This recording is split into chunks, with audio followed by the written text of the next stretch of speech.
sur les images, je suis à Laredo présentement. C'est vraiment ordinaire comme ville, mais c'est quand même plaisant. Premièrement, on est début mai. Aujourd'hui, il fait 35 degrés. Ça, c'est vraiment cool. De plus, ben, c'est au Texas. Puis les gens qui me suivent le savent. Si c'est un endroit où j'aime le plus travailler, où j'aime le plus circuler, c'est au Texas. Je passerai tout mon temps ici au Texas. C'est vraiment mon état préféré. Le plus bel état américain selon moi. Et ben, j'ai la chance de me promener un peu partout. Puis ça, là, c'est génial. Vraiment, vraiment. Laredo, ben, c'est collé sur le Mexique. C'est collé sur la ville de Nuevo Laredo. Donc Laredo, Nuevo Laredo avec la frontière. Aujourd'hui, au Mexique, c'est la Cinco de Mayo. C'est une fête. Donc le pont est fermé. Et ben, les gens ne traversent pas. Donc les Mexicains vont importer des produits ici. Donc je dois attendre. Honnêtement, il y a des pires places pour attendre, sérieusement, vraiment. J'ai été me promener en ville aujourd'hui. Je voulais arrêter à certaines places, mais finalement, il y avait quelques trucs qui étaient fermés. Fait que j'ai pas pu. Mais c'est pas plus grave que ça. Ça me permet de me reposer et de relaxer. J'ai eu toute une journée hier. Et ça fait référence à mon vaccin parce que j'ai fait un vlog cette semaine. Je me suis fait vacciner. J'ai reçu le vaccin Pfizer. Ce que j'ai fait, c'est que quand j'ai enregistré l'épisode 3 avec Sylvain Giguère de Discussion avec, j'étais chez Walmart et ça faisait 2-3 fois que je faisais des in-and-out chez Walmart. J'avais vu qu'ils vaccinaient le monde, mais je ne savais pas si vraiment j'y avais droit. J'étais agréablement surpris. Non seulement j'y avais droit, mais ça s'est fait comme ça. En l'espace d'une demi-heure, tout est fait de papier rempli. Honnêtement, ils se cassent pas la tête. Ils n'ont même pas demandé de preuve de résistance, même pas de preuve d'identité. J'aurais pu avoir le 4e fois le vaccin sous moi. J'aurais pu donner n'importe quelle adresse. Marqué, je suis pas assez débile pour me faire vacciner 4 fois dans la même journée. Mais ça, je veux dire, il n'y avait pas vraiment de... Je sais pas, en tout cas, c'est leur manière de faire ça. Puis ça ne nous regarde pas. Mais j'ai eu Pfizer. J'ai pas eu d'effet secondaire, sauf que je vous montre ceci. Ça, c'est un téléphone bien ordinaire. OK? Donc, téléphone bien ordinaire que je me sers, c'est ma ligne américaine. Puis, ben c'est ça, j'ai une ligne américaine puis une ligne québécoise, là, une ligne québécoise. Fait qu'avec ma ligne américaine, je me sers surtout du data. Donc, je suis avec AT&T, ça me coûte un montant par mois. Puis, j'ai de l'Internet à volonté. Ça me permet d'écouter de la télé, d'écouter de la musique, de faire des trucs. Bref, mes soirées passent beaucoup plus vite avec ça. Puis, honnêtement, je ne serais pas capable de me passer d'Internet sur la route. Sinon, je verrais fou. J'ai beau lire des livres, là, mais à un moment donné, couper du monde, je ne serais pas capable. Ça, c'est un autre point. C'est une dépendance. Mais, ouais, c'est ça. L'année passée, ou là, 1 an et demi, je m'étais acheté un iPhone Red dans un magasin de Laval. J'avais payé 600$. Il a fonctionné pendant 1 an. Puis à un moment donné, du jour au lendemain, il ne fonctionne plus. Pas en tout. Voyons, qu'est-ce qui se passe? Je me rends chez Rogers, je fais ci, je fais ça. Mon employeur, on change la carte SIM, il n'y a rien qui fonctionne, puis vraiment, vraiment pas. Il s'aperçoit que mon téléphone, c'est pas un téléphone volé que j'ai acheté.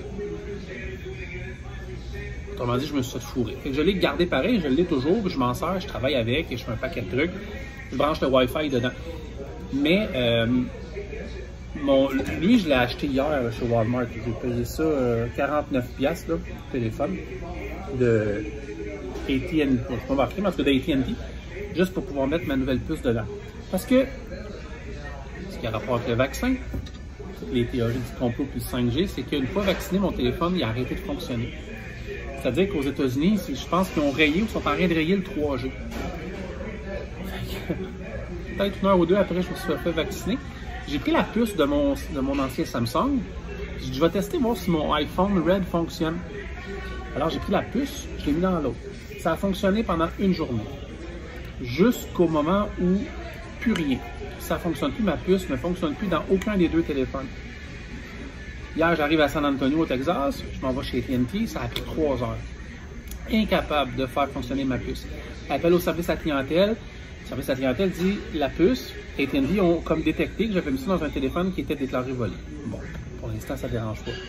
Et aussi, quand tu enlèves ta puce de ton téléphone avec la perte du 3G, ce que j'ai compris, tu le rentres dans un autre téléphone, tu sais, pour le mettre dans le tien, ça ne fonctionne plus, ta puce, elle est dead.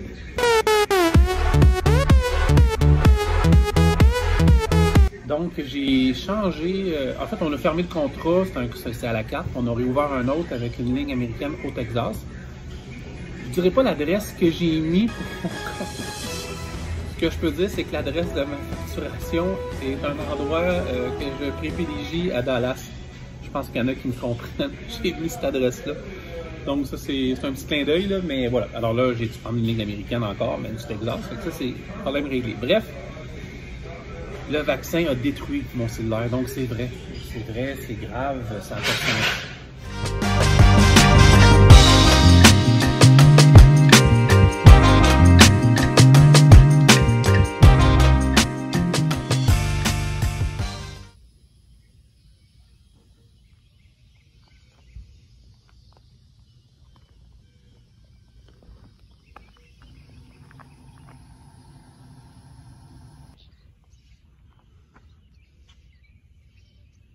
C'est hot.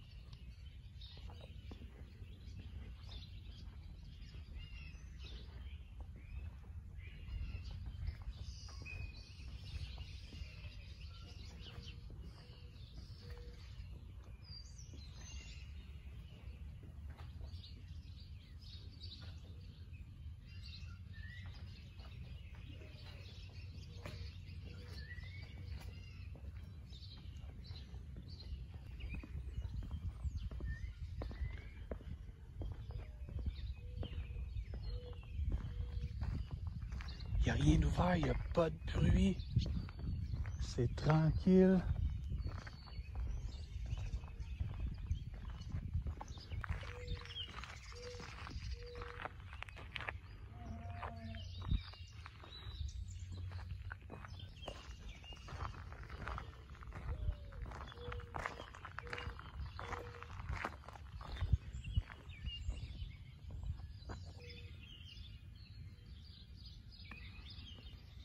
Tu sais, quand tu as la chance d'être là ce matin, un détour sur l'autoroute, fermeture de route. Ah, tiens, le village natal de Johnny Cash.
On va voir là. Vous savez, souvent on met des articles sur Internet sur des immigrants illégaux trouvés dans des vannes ou un paquet de trucs de même, peut-être pas aux frontières, mais dans des points de contrôle au Texas, près du Mexique. Là. Ben, c'est ici. Entre autres ici. Il y en a d'autres, mais nous, on passe ici près de Laredo. Dans le fond, en cas de doute, là, ben, tu passes à une inspection supplémentaire. Moi, je suis arrêté, là, je roule, ben, je suis arrêté. Je roule pas vraiment, là, même pas 1000 à l'heure. Mais moi, je vais lui montrer mes papiers. Habituellement, chauffeur canadien, il n'y a pas trop de troubles. Je vais filmer le plus que je peux. Puis, je vais arrêter la caméra à un moment donné parce qu'en même temps, C'est une institution fédérale, donc pas de trouble non plus. C'est rendu beaucoup plus grand qu'avant, sincèrement. C'était pas si grand que ça avant.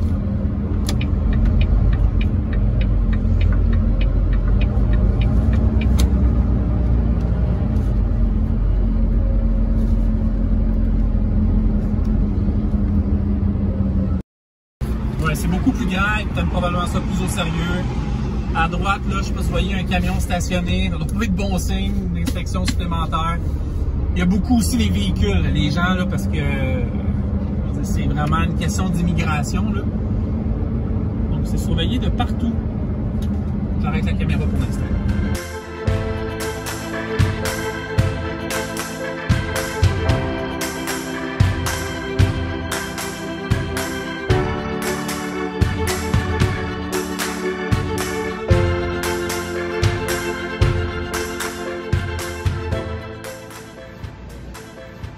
Je suis à Waco, au Texas présentement, je relaxe et je m'en vais à mon lieu de pèlerinage préféré. Je vais être là dans environ 2h30, 3h. Le ranch de South Fork dans Dallas. Je le sais, je vous en parle tout.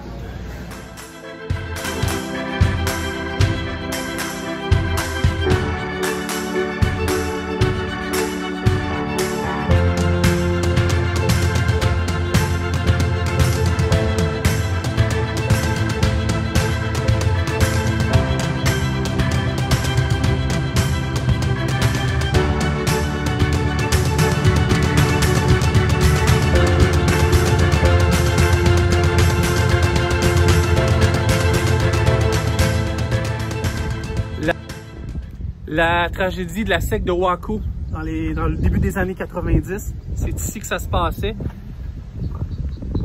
Il n'y a plus rien, il n'y a vraiment plus rien. Je sais pas c'est où. En fait, c'est clair sur Internet, mais il n'y a plus rien. Fait que dans le fond, il n'y a plus rien. Pas en tout. Mais c'est pas grave, c'est un beau petit coin. Il fait tellement chaud. Fait qu'on s'en va à Dallas, au ranch de la famille Ewing.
D'autant que je me rappelle, je vais avoir 43 ans, je devais avoir 6-7 ans, j'étais déjà émerveillé par cet univers-là de Dallas. Puis je me disais tout le temps, un moment donné, faut que j'y aille, un moment donné, faut que j'y aille. Là, c'est sûr, je peux pas aller visiter à l'intérieur mon véhicule, j'ai un camion, fait que c'est sûr, je prends le cours stationnement. Mais juste venir faire un petit pèlerinage ici, à peu près une fois ou 3-4 mois, ça me détend. Ça me permet de filmer des belles choses, des belles images. Ça a une importance capitale, cette place-là, pour moi. On a tous nos lieux, nos séries, nos coups de cœur. Il y en a, je suis aussi fan de Dallas que quelqu'un peut être fan de Star Wars. Je suis aussi fan de Dallas que quelqu'un peut être fan de Star Trek. Mais là, je touche la gate de l'entrée. Ah là là là là là là.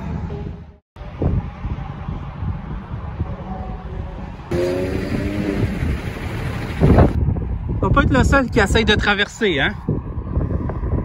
Double clôture. Ok, à la limite, c'est normal, là.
Il est minuit. C'est un quartier louche. Fallait que je sorte quelques secondes.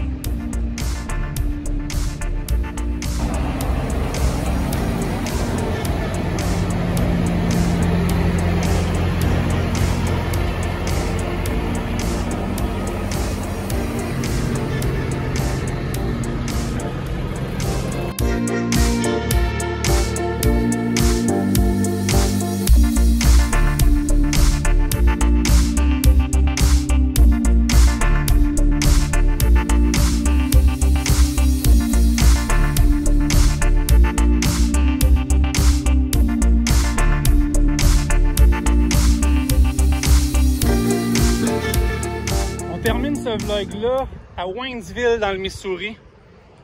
Je m'en vais me chercher un latte. C'est une belle petite ville, c'est sur la route 66 dans le Missouri.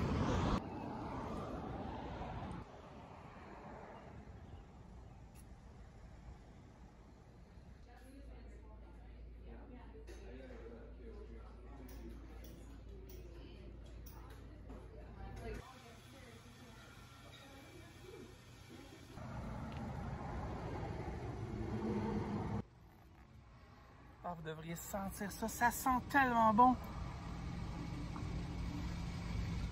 Oh wow. Vraiment bon. Merci de m'avoir suivi dans ce voyage-là. On s'en parle bientôt.